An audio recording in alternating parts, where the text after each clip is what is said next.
But yeah, we're just gonna do like more of a stripped down set, and I'm gonna just try to make the vocals as fucking brutal as I possibly can. Awesome. Because I'm pissed right now.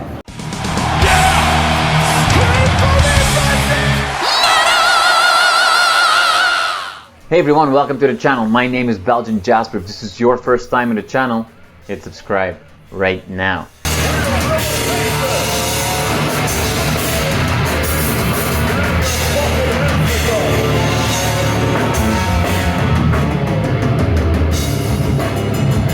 Dave, thank you for taking a little bit of time, but maybe it's nice and cool in here, and outside it is ridiculously hot because we have the hottest day in 50 years, apparently. Oh wow! In this town, it's really warm. But before we go into anything about this tour, everybody sees that something's going on with you right now. Yes. What happened? So I broke my wrist in Cincinnati, unfortunately. It was during the set, right before of Unworldly Origin, which we've been closing with.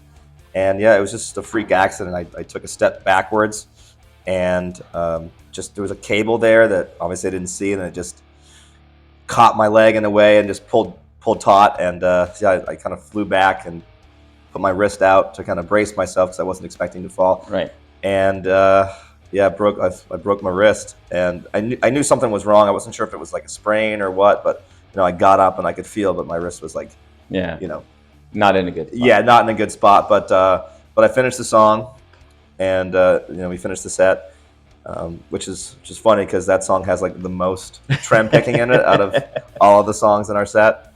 So it was just kind of like the whole time, but the adrenaline was going. Right. And yeah, we made it through, and I'm like, all right, like I'm just gonna like sleep on it and see how I'm doing the next day. Dave, there's nothing like a Brazilian drum set, so we have to make do a little bit. But you were telling us, and you wanted to sleep on a broken wrist. That doesn't sound like a very good idea. Well, I wasn't sure if it was broken just yet. Right. I wanted to see if maybe it was just like a bad sprain or it was just swollen. But yeah, the next morning, like I didn't really have any, good range of motion in my hand, and it was pretty swollen. So went into an urgent care, and they did an X-ray, and they were like, "Oh yeah, you definitely broke your wrist." So they put me in a cast, and I'm basically going to be out of commission for like 6 to 8 weeks, which really fucking sucks because in addition to this being my livelihood, I also just love to play guitar. Right. It's sort of like an outlet for me.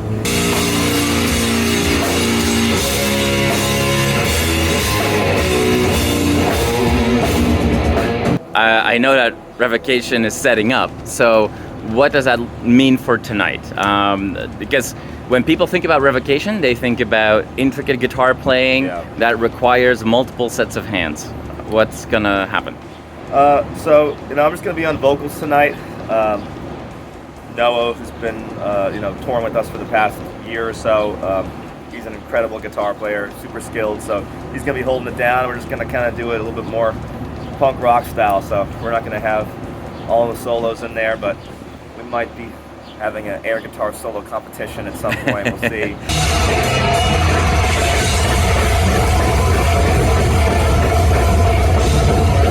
This has been a tour where, if it should be described, it might be Murphy's Law. It's been quite the ride for you.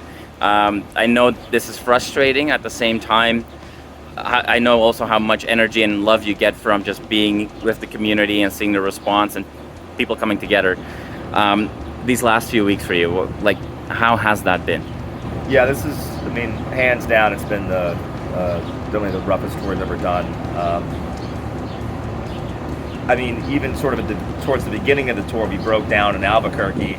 We're having transmission issues. We never miss shows. Even if we're having van troubles, we always figure out a way to get it done in time, and you do a night drive and make sure we always get to the show on time. But this was just completely out of our hands. So we missed the Denver show, which was terrible. We were super bummed, but in hindsight, that seems like nothing now compared to everything else that's happened. The tornado in Belvedere obviously was just a terrible tragedy. A lot of people got hurt. One fan was tragically killed. People have GoFundMe, so if you can, go out and donate. This is a time as a metal community come together and just help support each other. And then about a week after the tornado, this happened. So it's just been it's been a tough one. Yeah. before, let's go back a little bit more than just the last few weeks and go to happier times. Last time that I saw you was in Toronto, obviously. It was about 6 months ago. In the meantime, you also have been touring early this year in Europe with, if I'm not, was that with Gohor, I think? Yep, we did. It was Gohor, How was that show? Alluvial, and Creeping Death. Yeah, that tour was great. You know, we love all those guys. It was our first time touring with Creeping Death, so you know, we feel like we definitely have some homies for life from there, and that's one of my favorite parts about touring. You know, as crazy as it gets on the road, you make these really powerful, long-lasting friendships, and it really is sort of, as cliche as it sounds, like it's sort of a brotherhood, you know, when you're out there. Yeah, like that tour was it was great. I mean, it was 4 bands on a bus. We were having the time of our lives every single night, and it was cool too because Creeping Death guys had never been to Europe, so I got to kind of live vicariously through them, and got to, you know, it's always cool when you're with someone who's experiencing something for the first time, even if you've seen it. It's like watching a good movie. Like, if you watch it with someone who's never seen it, like, you kind of get to have some of that excitement again. So that was great. Obviously, Alluvial are a killer band. I mean, Wes is just such an amazing guitar player, and the Gohor dudes, we've toured a bunch with them, and they're just always a blast. I mean, they're OGs, and they've been through fucking everything as well. So it's cool to go out and just tour with a bunch of friends. Yeah. Now, touring, even when everything goes according to plan, you know this very well, is very different in Europe than in North America. Yeah. So you'd already mentioned it, you know, like, well, it was cool to kind of maybe be a little bit of a dad figure to the newer people on their first experience. What was that one piece of advice that you gave them up front, or maybe just throughout the tour, that you learned through these years? I mean, you know, for me, because they've done like a good amount of touring, so I was just trying to give them advice in terms of like just checking out different shit in Europe. It's like, like, go out there, live it up, try to see as much as possible. You know, I guess you know, don't be too hungover the next day, so you can, you know, try to experience some of the amazing architecture and food that Europe has to offer. So that was really my only advice, is just soak it all up as much as possible, because you know, sometimes it takes a little bit to get back over there. You know, it's not like the U.S. It's much easier to tour in the U.S. if you're from the U.S. obviously. So yeah, I just was basically like, live it up, have a good ass time.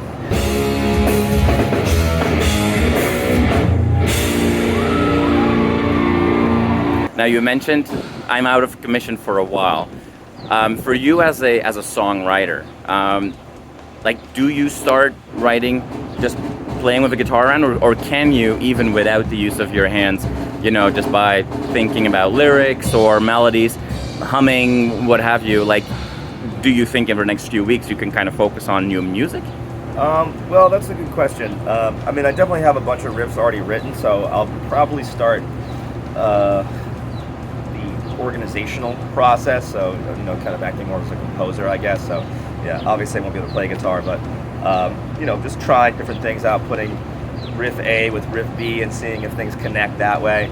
And certainly I'll probably use the opportunity to read a bunch and kind of get my mind in the process of maybe thinking in a lyrical mindset and conceptually about the next record. I already have a bunch of ideas already kind of going, so I think it's just a matter of sort of putting the pen to the paper. But I'm right-handed, so I got to type it out. Yeah. You are experiencing your own show, something that you've been doing forever and ever and ever in a very different way. You already mentioned it. You know, I'm gonna do the vocals as brutal as you can. Is there something that you've either in these few days that you've already learned about yourself you didn't know, or is there something that you look forward learning more, being a singer first? Yeah, just a standalone singer frontman.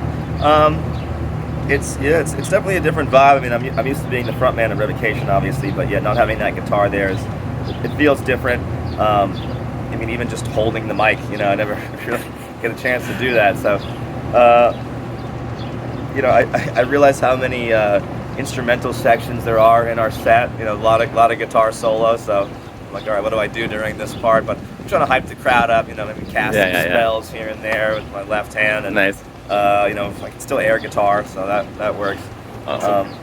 But yeah, I guess one thing maybe that I didn't realize is, I guess, how much the guitar is kind of cueing me on certain points, because I screwed up a line the other night. I forget where I was, might have been in Manhattan.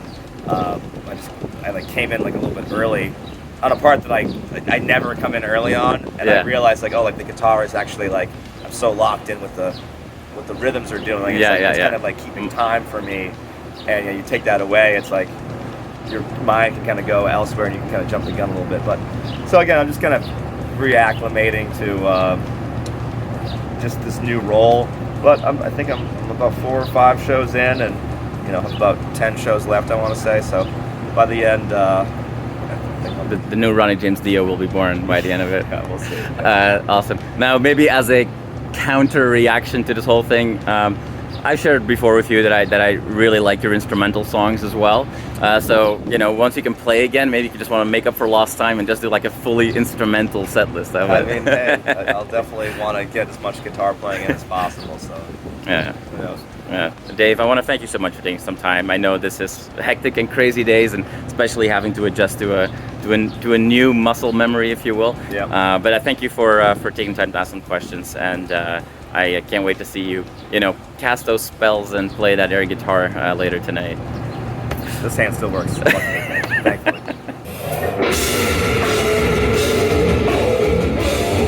You are awesome for watching this video. Click right here to see more content like it and subscribe to the channel.